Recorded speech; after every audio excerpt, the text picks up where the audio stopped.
Hi, I'm David. Let's look at this problem. We're given the equation r equals 3 minus 2 sine theta, and we're given a sketch on what that curve looks like. We're asked to look at this shaded region and write out the integral represented by the area of this shaded region.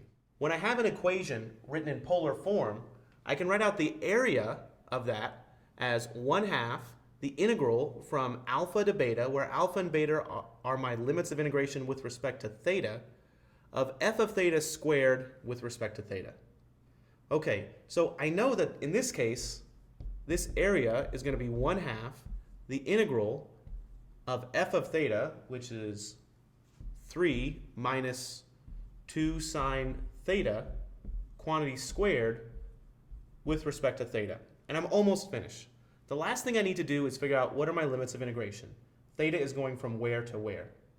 Well, let's investigate this curve a little bit and figure out what are the appropriate values of theta. Well, if I plugged in theta equals 0, then I'd have r equals 3 minus 2 times sine of 0, or r equals 3 minus 0. So that would be right here. Theta equals 0 and r equals 3. Well, if I plug in theta equals pi over 2, corresponding to right here, I'd have 3 minus 2 times sine of pi over 2, or 3 minus 2 times 1, which is 1. So right here is theta equals pi over 2. And if I keep on going, if I plug in pi, I'd have 3 minus 2 times 0. So in the pi direction, my radius should be exactly 3 minus 0, or 3. So here's theta equals pi.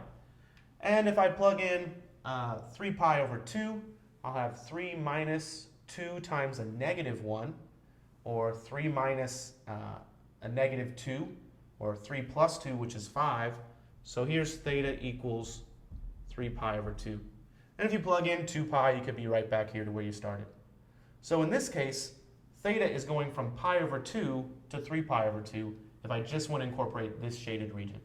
So I'll put that as my lower and upper limits of integration. Pi over 2 to 3 pi over 2. And that's the answer. We're not asked to evaluate this integral, so we'll stop right there. Thanks for watching.